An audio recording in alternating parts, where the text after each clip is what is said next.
The National Youth Panel is a showcase of 6 inspirational youth from across the country, recognized as Aboriginal role models and honored for their remarkable accomplishments.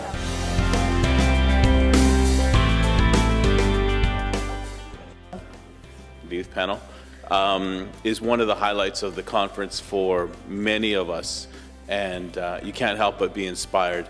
But none of this happens without the support of the Business Development Bank of Canada, BDC.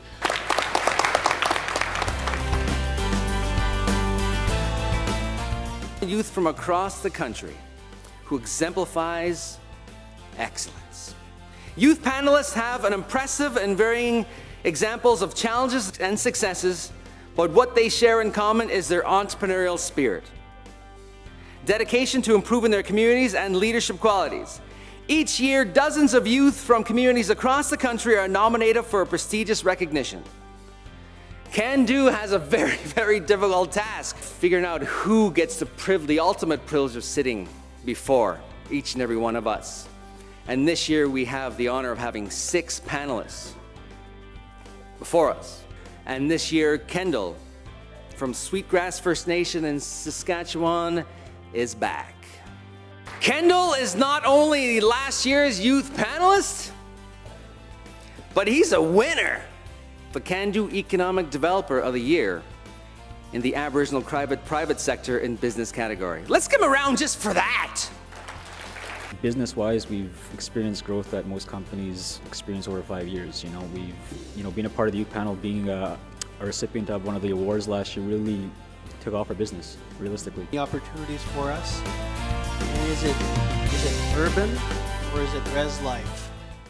It took me about a year and a half to decide what I wanted to do, what I wanted to study. Going into university, I wanted to be an astrophysicist, but I'm not very good at physics, which is a problem. So I went more I found business, and then there's lots of concentrations you can do within business. And I ended up choosing economics because it was just, it was an instant connection. I just enjoy learning about it. It's so relatable to everything that's happening in my community. After working the trades for a short time, I found myself wanting to go back to high school. I needed more education, and honestly, I spent a lot of time in the airports, going from Grand Prairie to Saskatoon to Edmonton to Calgary, and I was sick of wearing trades clothes. I seen all guys in suits, so I kind of wanted to be one of the guys wearing a suit. The way I dealt with peer pressure, and the same as other panelists, is I had goals in mind, different things, and wanted to be a role model to a lot of my family members. I've seen a lot of people go down different paths and seen where they ended up, so I just stuck to my goal, continued to go to school. And I took a 2-year diploma course in business administration, sales and marketing. Shortly after graduating, I was hired on by the North Shore Micmac District Council, where I still work today, and I'm living a very happy life right now.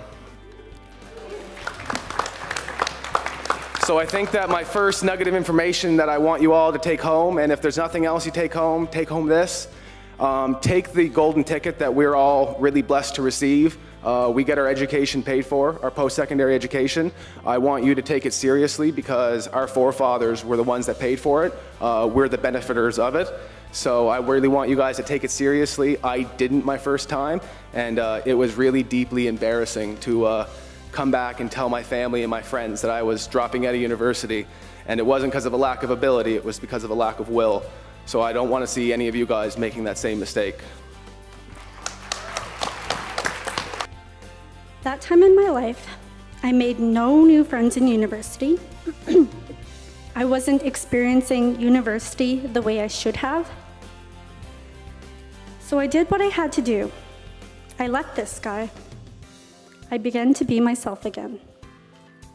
I'm still amazed at how quickly my life has changed for the better.